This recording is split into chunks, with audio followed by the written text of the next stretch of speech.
سنة مسحدن بركي بتعلو وانا حرن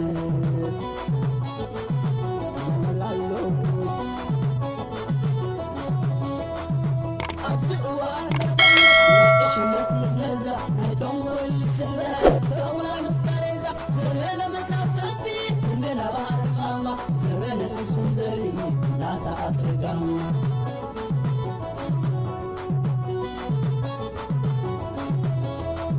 زمن يهودا بالتأبيد نقوليا درباب وانجف ومسون خياري زمن توهاي سنة تسحدن بركي بتعلو وانا حرن بركي بتعلو وانا حرن قدي ألفان قزي مرن بركي بتعلو وانا حرن سلام كما يتوعلو زغبركم تقاتل تيماني انفو ميديا نلو مع عربي على تسران شدشتن ورح شدشتن قلتشن عسران شدشتن كم تلمود زتفلالي وانا ويان حاد صرت زعباتاتن زيناتاتن حيزلكم متسلخو مكتالكم يعدم كبرات تقاتلتي نزا channelنا نمعباي توم حدث زغونكم سبسكرايب قبرو تم زغبركم كا شير لايك كومنت مقبراي تحماون دابلكو نابتي نحج مدبات كسغركم قدمي ناب مدباتي محلافي كبرات تقاتلتي تمالي اب زوردكو فيديو حانتي اقداسيت زعابي ارس زنبرتني بزعبا اوشت هاجر بولدنا مالتي بحاصيرو بإيرترايان ولدي ابلعلي منግስት ኤርትራ ተዘርበ ዘረባ بفلاي دما ازيو اقداسون وسانن زغونه تبع زغونه زربا ناي حدا ابونا ابزا فيديو خقربلكم ابتار استون الله مالتي تا فيديو نريكم مايكم انت خونا كن دمصي تعاصيكم زنبره بوزحات حبيركمني انا ون تشكيريو دمص تعاصيلو اتي شجر انتاي مسلكم كبرات تخاتلتي ازي فيديو زيت اوريجينال فيديو خمص خلو اتوم مجمرتا زقورصو سبات ناي دمصي باك جراوند غيروم اديت لزغبرو انا مسأتخو يوتيوب بعلو كوبي رايت اندحر الله خوينو نتي فيديو نتي دمص زاتو مالتي ولا بتحط دمص يكون كوبي رايت يلو نتي دمصي بعلو يزعصو سلازي دحيرو اتي فيديو مولو مستفنوه بابليك مسغبرنايو يوتيوب مسيو حبريتا زهبكا مالتي كمز خمس زبلت فيديو خاب كندي دقيق حساب كندي دقيق بسنكناي كوبي رايت عطينا لنا زبل غيروم يعطوو نبمولو السرح خايا فيديو خا خم بحدش كدمسسو سلازي تخيل اتا فيديو بخوم خيدالا مالتي انا بوغناي كتسمعوا بتاع مدسيلني انت قونا كن تي فيديو حجون ناب زخود سلازي يبلو حجي امصيلكم اللهو اتا فيديو دما خمزلاتا ابزي اخزركحلكم نستفطر تكنيكاو صقم كن حجون دغيمه يقرات يحتكم ذو كله عنوت ناي ذو كله بفلاي كان مسناي حتو مرد ناي غزا زتاساسر ابزو وانزي ابل علي حزبي وريدو زلو عنوت زي حقاوي اقاواب السارحه زفطرو انتي اب كلن كتماتات هاجرنا انت عينت عنوت ناي غزاوتي اخيتلو كلنا رديو ذيكا انكي ناي منغستاويان اكالات ناي كلنا زملكتنا اكالات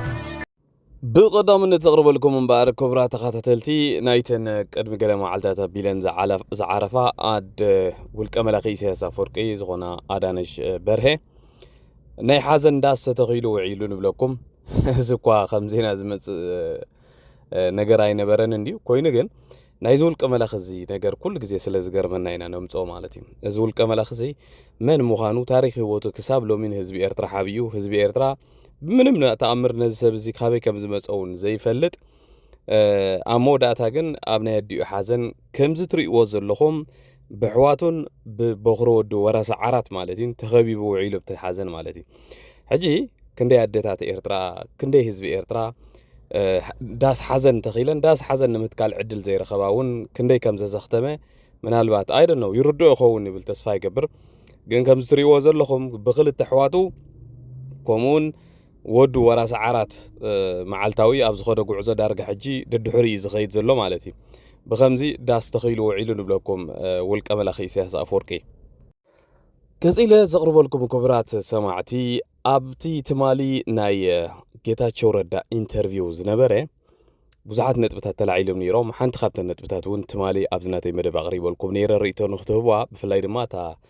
ናይ ኤርትራ ምምስራት ኣብ ምድኻም ኢትዮጵያ ምምቕቃል ኢትዮጵያን ዝተመስረተ እዩ እቲ ናይ ኤርትራ ህላዌ ዝብል ዘለዓለ ሓሳብ ነይሩ ኣብቲ ሓሳብ እሱ ከም ዝበልኩኹም ናተይ ርእይቶ እዩ ንስኻትኩም ርእይቶታትኩም ብዙሕ ርእይቶ ሂብኩም ኣለኹም ካልእ ድማ ዘለዓላ ሓንቲ ጥረ ሓቂ ኣላ ብዛዕባ ኤርትራ ማለት እዩ which is ኩሉ ግዜ ንሕና እውን መዓልታዊ ዝንደግሞ እዛ ዝብላ ዘሎ ጥረ ሓቂ ብቋንቋ ኣምሓርኛ እኳ ተኾነት ዳርጋ ኩሉ ሆነ ኩልና ንረድኦ ኢና ማለት እዩ እንታይ ዝብለና ዘሎ ኣብ ኤርትራ እዚ ኣብዚ ሕጂ እዋን ብመጽናዕቲ ዝተረጋገጸ ዋላ ብከምዚ ዳ ይኩን እምበር ከባቢ 1.9 ሚልዮን ህዝቢ ጥራሕ ከም ዝነብር እዩ ዝንገር እዩ ዝብል ዘሎ ምናልባት እሱ ገለ ዲቴይል ገለ ሓበሬታ ክህልዎ ክእል እዩ ኣብ በዓል ስልጣን ናይ መንግስቲ ስለ ዝኾነ ካልእ እንታይ ይብላ ኣሎ መስለኩም ኣብ ኤርትራ ብዕብየታ ካልኣይ ደረጃ ትስራዕ ከተማ እንተልያ ከተማ ከረን እያ ካብ ከረን ዘለዉ መንእሰያት ብዝተዓጻጸፈ ቁጥሪ ኣብ ኡጋንዳ ዘለዉ ኤርትራውያን ይበዝሑ እዩ ዝብል እዚ ኣብ ከረን ኣይኮነን ኣብ ኣስመራ ዘለዉ መንእሰያት ከማን ክንደብ ኡጋንዳ ዘለዉ መንእሰያት ክኾኑ ይክእሉን እዮም ዋላ ብሎጂክ ተመጺኻ ማለት ኣብ ኡጋንዳ ምዝጉባት ጥራሕ ልዕሊ 75,000 ኤርትራውያን ከም ዘለዉ እዩ ዝንገር ካብዞም 75,000 ድማ ልዕሊ 9% መንእሰያት ጥራሕ ምዃኖም እዩ ዝንገር ማለት እዩ ሃገር ኡጋንዳ ሕጂ ዝሃፍተመ ኤርትራዊ ወይ ሃብቲ ዘለዎ ዝኾነ ኤርትራዊ እንድሕር ኣሎ ካብቲ ሃገር ወፂኡ ኣብ በዓል ኡጋንዳ ኣብ ገለ እዩ ስራሕ ክደሊ ማለት እዩ ካብቲ ሃገር እዩ ዝወፅእ እዩ ዝብል ዘሎ ስለዚ ኣብ መወዳእታ ግን ዘምፃእታ ዘረባ እንታይ እያ ሕጂ እውን ደጋጊሙ ሓፈሻዊ ክሪኦ ከለኹ ናይታ ኢንተርቪው ዕላማ ወይ ኢንቴንሽን እንታይ እዩ መስለኩም እቲ ኣብ ዝሓለፈ እዋን ብብዙሓት መራሕቲ ናይ ኢትዮጵያ ክዝረብ ወይ ክወሃብ ዝፀንሐ ናይ ኤርትራ ህላዌ ኣብ ናይ ኤግዚስተንስ ሕቶ ኣትይኹም ኣይሚን ኣብ ናይ ህላዌ ሕቶ ኣብ ናይ ኤግዚስተንስ ሕቶ ኣትይኹም ዘሎ ንምርዳእ እዩ ንህዝቢ ወይ ከዓ እቲ ናይ ኤርትራ ላዕላውነት ምርካብሲ ቫልዩ ከም ዘይብሉ ወላ ሓንቲ ትርጉም ከም ዘይብሉ ጌርካ ንምቕራብ ዝግበር ዘሎ ፈተነታት እዩ ግን ከዓ እቶም ዝገልጾም ዘሎ ሓቅታት ብፍላይ ኣብዚ ሕጂ እዋን ዘሎ ኣብ መሬት ዘላ ባይታ ዘሎ ሓቂ ክንሪኦ ከለና ዋላ ባዕልና እውን ንደግሞ ኩሉ ግዜ ኣብዚ ሰዓት እዚ ሃገርና ናይ ህላዊ ሓደጋ ኣጋጢሙ ኣሎ ናይ ህላዊ ሓደጋ ድማ ካብ ደገ ብዝመጽእ ትርኢት ዘይኮነ ካብቲ ኣብ ውሽጢ ዘሎ ስርዓት ዝኸዶ ዘሎ ጉዕዞ ዝገብሮ ዘሎ ብልዕሊ ህዝቢ ኤርትራ መዓልታዊ መንእሰያት ብኣማኢት ዝቁፀር ዓሰርተታት ሽሓት ዶላር እንዳኸፈሉ ካብ ሃገር ይወፁ እንድሕር ኣለዉ እዚ ከጋጥም ናይ ግድን እዩ ኣብ ኤውሮጳ ካብ ዘለዉ ኣፍሪቃውያን ስደተኛታት ከባቢ 30% ኤርትራውያን እዮም ዝበለውን ሞስት ፕሮባብሊ ሓቂ ክኸውን ይኽእል እዩ በዛ ዘለኽዎ ዓዲ እንድሕር ወሲደ ካብዚ ዓዲ ዘለዉ ናይ ኣፍሪቃ ስደተኛታት እንተኢልና ዝበዝሐ ቁፅሪ ዘለዎ ብንጹር ኤርትራዊ ጥራሕ እዩ ስለዚ እዛ ዝብላ ዘላ ሓሳብ እውን ኣካል ናውቲ እያ ካልእ ብዙሕ ኣርእስቲ የልዒሉ ከምቲ ዝበልኩም ኣሕዋት ብፍላይ ብዛዕባ እዚ ናይ ኤርትራ ህላዌ ብሕጂ ሃገር ክትከውን ትኽእል ዶ ትርጉማ እንታይ እዩ እንድሕር ከምዚ ትቕፅል ኮይናስ እንታይ እዩ ትርጉማ ካልእ እውን ዘለዓሎ ብዙሕ ንጥብታት ነይሩ ብፍላይ ኢህአዴግ ዝኽተሎም ዝነበረ እሱ ኣብ ኢህአዴግ ሓደ ካብቶም ዝለዓሉ በዓል ስልጣን ዝነበረ እንዲ ዝኽተሎም ዝነበረ ስትራተጂ ኣብ ልዕሊ ኤርትራ ጌጋ ዝኾኑ ስትራተጂ እውን ኣብኡ ብዙሕ ጠቒሱ ኣሎ ብፍላይ ናይ ኢሳያስ ጉዳይ ኢሳያስ ብባዕሉ ሞይቱ ክኸይድ እዩ ዝብል ዓብዪ ናይ ጌጋ ዝኾነ ስትራተጂ ከም ዝነበሮም ወይ ከዓ ፖሊሲ ከም ዝነበሮም ጥራሕ እንሳቶም ዝሓስብዎ ዝነበሩ ነቲ ህግደፍ መንእሰያት ብምውፃእ ድዩ ገለ ብምግባር ገለ እንዳገበርካ ምድኻም ዝብል ዝሓሰብዎ ሲ ንህዝቢ ኤርትራ ከም ዘዳኸመ እቲ ንሳቶም ዝሓሰብዎ ስትራተጂ ነቲ ህዝቢ ኣዳኺሙ እምበር ንዑ ከም ዘየዳኸሞ እቲ ብባዮሎጂ ክኸይዱ ኢሳያስ ኢልና ዝሓሰብናዮ እውን መሊሱ ቅድሚኡ 3 ፕራይም ሚኒስተራት ብባዮሎጂ ከም ዝኸዱ ገይሩ ማለት ዋላ በኣካል ተዘይሞቱ ሲ በዓል ሃይለማርያም ደሳለኝ ከም ዝሞቱ ኢኻ ትሓስቦም ነው ኣብታ ባዕሉ ሞይቱ ክገድፎ እዩ ወይ ኣብ ኤርትራ ሲ ትስርዓት ባዕሉ ክእለ እዩ ኢሎም ዝሓሰብዎ ሲ ድሮ 3 ፕራይም ሚኒስተር ተቐይሮም ኣለዉ እዩ ዝብል ዘሎ እዚ ሓቂ እዩ ኣብ መሬት ዘሎ ሓቂ ማለት እዩ ዝኾነ እታ ቪድዮ ናባኹም ከብላ እሞ ስምዑ ኢኹም ከከረን ይልቅ ካምፓላ ብዙ ኤርትራዊ አለ በአሁኑ ሰዓት ከረን የኤርትራ ሁለተኛ ከተማ ነው ሊትራሊ ከከረን ይልቅ ከከረን በላይ ኤርትራዊ ካምፓላ ውስጥ ይኖራል ሶ ሰክሰስፉል ሊባል የሚችል ኤርትራዊ አገሩን ለቆ የሚሄድበት ዝም ብሎ በዘልማድ 3 ሚሊዮን ህዝብ አለው ይባላል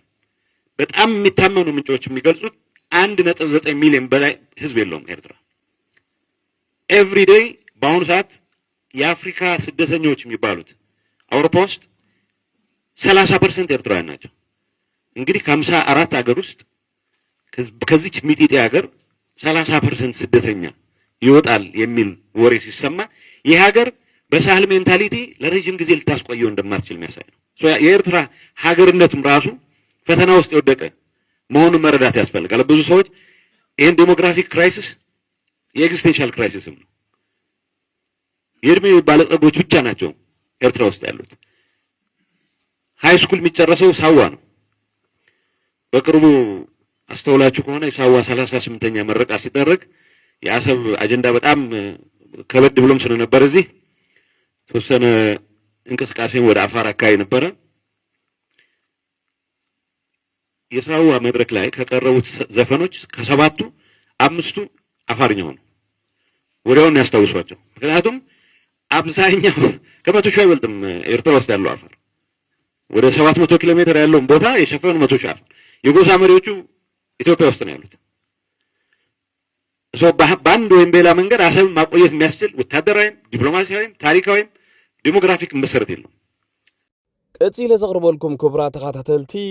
ኣብ መንጎ ሕወሓትን ኣሜሪካን ዘሎ ግጥም ሕጂ እውን ብዝለዓለ መልክዑ ቀፂሉ ኣሎ። ትማሊ ኣቕሪበልኩም ነይረ ናይ ኣሜሪካ ዴሊጌሽን ብኣምባሳደር ማሲንጋ ናይ ኢትዮጵያ ኣምባሳደር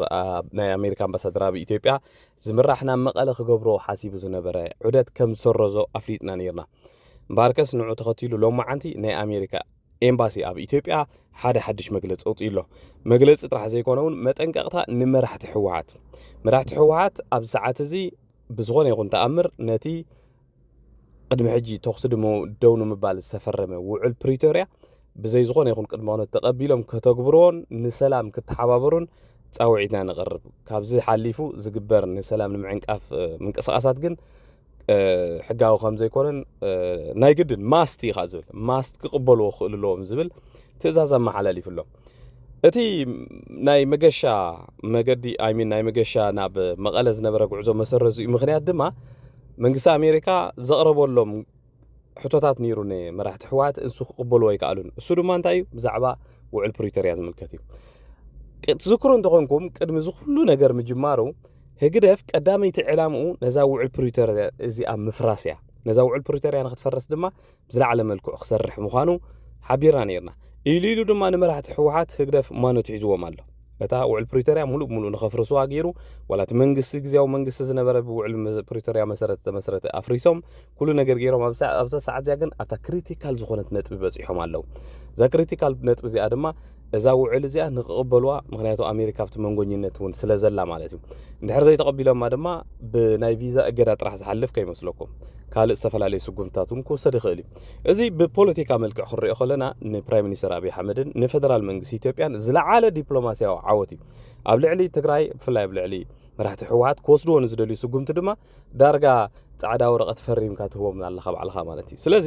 በዚ ኢልና በቲ ኢልና ክንሪኦ ከለና ኣብ ሰዓት እዚ ብፖለቲካል ጌም ክረአ ከሎ መራሕቲ ሕወሓት ባዕሎም ነብሰ ቅትለት እዮም ዝፍፅሙ ዘለዉ። ንህግደፍ ኣሚኖም ኣብ ሰዓት ዝኸድዎ ዘለዉ መገዲ ድማ ጽባሕ ንጎ ሓደጋ ሒዙ ክመጽእ ከም ዝኽእል ርዱእ ነገር እዩ። ነቲ ህዝቢ ከይልኩምዎ ጥራሕ እምበር እሶም እኳ ባዕሎም ዝመረፅዎ መገዲ ስለ ዝኾነ ብዙሕ ዘዘራርብ ኣይምነበረን። ካልእ ምስኡ ዝተተሓዘ ድማ እዞም ናይ ጽምዶ ደገፍቲ ዝበሃሉ ናይ ሚድያ ሰባት ከም በዓል ስታሊን ዝበሃል ኣብ ዝሓለፈ ኣዋርሕ ብዙሕ ከጽምሙና እንዲዮም ቀርኒዮም ናይ ኢትዮጵያ ዝተፈላለዩ ተቃውምቲ ውድባት ምስ ጽምዶ ይጽምበሩ ኣለዉ። ስለዚ ብሓባር ኮይንካ ጉዕዞና ናብ ኣዲስ ኣበባ እዩ፣ ብሓባር ኮይና ድማ ኣብ 4 ኪሎ ዘሎ መንግስቲ ኣብ ሓደጋ ክነውዱ ኮይና ዝብል ብዙሕ ላዕልን ታሕትን ክብሉ ቀኒዮም ነይሮም። መጀመርታ ንፋኖ ብድሕሪኡ ድማ እዚ ኦላ ወይ ከዓ እዚ ኦኔግ ዝበሃል ብሓፂሩ ኦላ ዝበሃል እውን ኣለ ካልእ እዚኦም ምንቅስቃሳት ናይ ኦሮሞ እዚኦም ምሳና ኣለዉ ብሓባር ኮይኖም ኢሎም መግለፂታት ኣውፅኦም።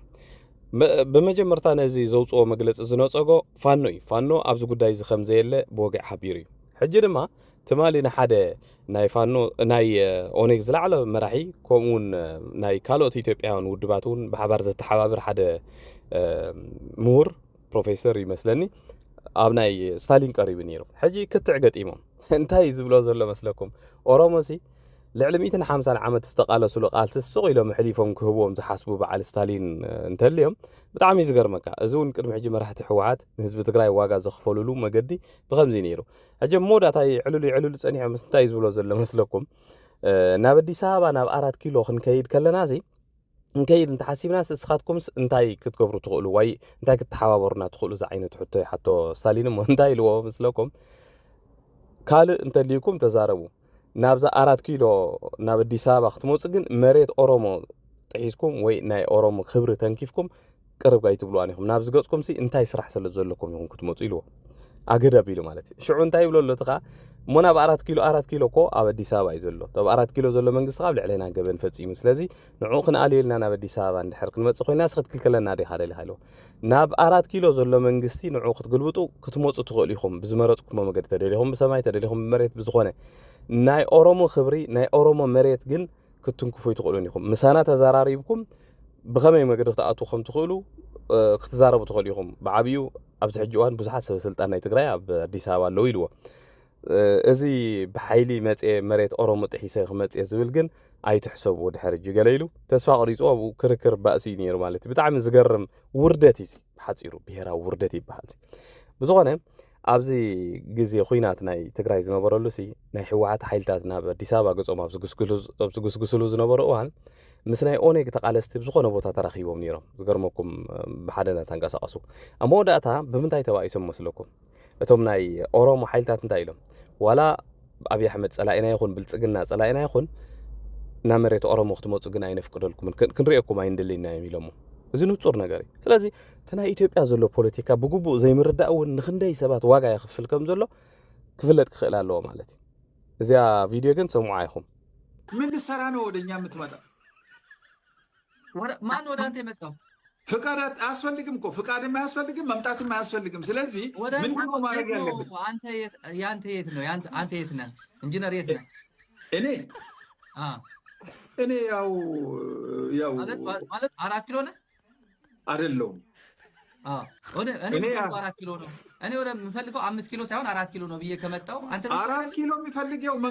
መንገዱ ያው ነው መሄድ ይችላል እኔ እኮ የ4 ኪሎ ችግር የለብኝም እኔ እንዴት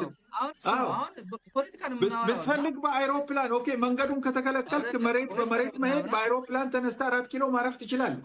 እሱ ምን ለኔ ችግር አይደለም ኢንጂነር ያወራን ያለ ነው ትልቅ ጉዳይ ነው 4 ኪሎ መድረስ የሚፈልግ ሰው በባቡር ይሁን በመኪና ይሁን በአይሮፕላን በሄሊኮፕተር ይሁን 4 ኪሎ መሄድ ይችላል በኦሮሚያ ጉዳይ እዚህ ላይ ኮንሰርን የሚያደርገው ነገር የለም በኦሮሞ ጉዳይ የኛን ቀይ መስመር ማንም ሰው ሊያልፍብን አንፈልግም ይሄ ሊከበር ካልእ ዝቕርበልኩም ክቡራ ተኸታተልቲ መንግስቲ ኣሜሪካ ኣብ ልዕሊ ግዝያዊ መንበር ወረቐት ዘለዎም ናይ ዝተፈላለዩ ሃገራት ዜጋታት ናይ ምጥራዝ ስጉምቲ ንኽወስድ ዝለዓለ ቤት ፍርዲ ናይ ኣሜሪካ ሕጊ ጽዲቑሉ ኣሎ ሓድሽ ሕጊ ዝጸዲቑ ዘሎ ማለት እዩ እዚ ኣብ ዝሓለፈ እዋን በዞም ኣይሲስ ዝበሃሉ ጌሩ ክገብሮ ጸንሐ ናይ ምጥራዝ ስጉምታት ድማ ሕጂ ብኻልእ ዝለዓለ ደገፍ ብናይ ቤት ፍርዲ ደገፍ ተዋሂቡሉ ትራምፕ ማለት ስለዚ ኣብዚ ሕጂ እዋን ሓደገኛ ኮይኑ ዘሎ ኣዝዮም ብዙሓት ብፍላይ ኢትዮጵያውያን እዮም ዝህሰዩ ኣብዚ ኣዝዮም ብዙሓት ኢትዮጵያውያን ብግዝያዊ ወረቐት ኣብ ኣሜሪካ ከም ዝነብሩ እዩ ዝፍለጥ ማለት እዩ ብዙሓት ኢትዮጵያውያን ዋላ ዞም ናይ ፖለቲካ ዕቑባ ሓቲቶም ዘለዉ ከይተረፉ መብዛሕትኦም ግዝያዊ ዝኾነ ወረቐት እዩ ዘለዎም ስለዚ እዚኦም ብምሉኦም ካብ ኣሜሪካ ንኽወፁ ላዕለዋይ ቤት ፍርዲ ኣሜሪካ ጽዲቑ ኣሎ ዝገርም ነገር እዩ ኤርትራውያን እውን ብዙሓት ከም ዘለዉ እዩ ዝነገር ብግዝያዊ ወረቐት ዝነብሩ ኣነ ዝፈልጦም ከማን ነይሮም ምናልባት ሕጂ ወሲዶም ነይሮም ኣይወሰዱን እምበር ስለዚ ኣብ ሃገር ኣሜሪካ ዘለኹም ኣሕዋት ንስኻትኩም ትፈልጡ ኢኹም ብዝያዳ ሓበሬታ ይህልወኩም ዝብል ግምት ኣለኒ ዘይብልኩም ሓበሬታ እንተልይኹም ግን ወፂኡ ዘሎ ሓደሽቲ ሕግታት ክትርእይዎን ካብ ሕጂ ትሒዝኩም መገድኹም ክትፅርዩን በዛ ኣጋጣሚ ክሕብረኩም ፈቱ ኣብ መወዳእታ ዝቕርበልኩም ክቡራ ተኸታተልቲ ኣብ ሆላንድ ብዝሕዝን መልክዑ ብዝሓለፈ ሓሙስ ኣብ ምሕምባስ ኣብ ዝነበረሉ እዋን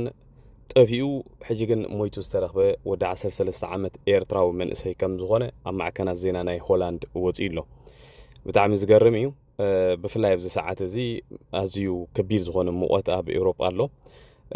ምናልባት ብዙሓት ወለዲ ብዙሓት ህፃናት ኣብ ምሕምባስ ግዜኦም ክሕልፉ ብዓብዩ እውን ሶመር ስለ ዝኾነ ኣብ ሶመር ግዜ ብዙሓት ሰባት እዮም ናብ ምሕምባስ ዝኸዱ በዛ ኣጋጣሚ ግን ብፍላይ ኣብ እዚ ዓበይቲ ወሓይዛት ይኹን ዓበይቲ ቃላያት ኣብ ምሕምባስ ዝኸዱ ደቅኹም ምክትታል ክትገብሩ ነግረ መገደይ ሓበሬታ ከሕልፈልኩም ደሊ ብዙሓት ወለዲ ካብ 13 14 ነታሕቲ ዘለዉ ህፃናት ምስ መሓዙቶም ገለ ናብ ምሕምበስ ኢሎም ክኸዱ سقيلهم يسدوهم يوم زي حدا جنيا خونتاتي أبز حلف جزيون قدمي قال خلته سومنا بيلو قال شدش عمت هتان أب هاجر سويسرلاند كم زمتتون أب معكنا زينا وطيني رمالي سلازي إذا شلل تنزخ ترف خلال لو وحوات نتي مويتو زلو دعسر سلست عمت إيرتراوغن منجس سماي وارسوي قبل زدلي زين دابلكو نلو مشيت عدالي لكم زنبركم مدبات بزود ديالله أبز قصل مدبنا خصام نراقب دحنا مسيو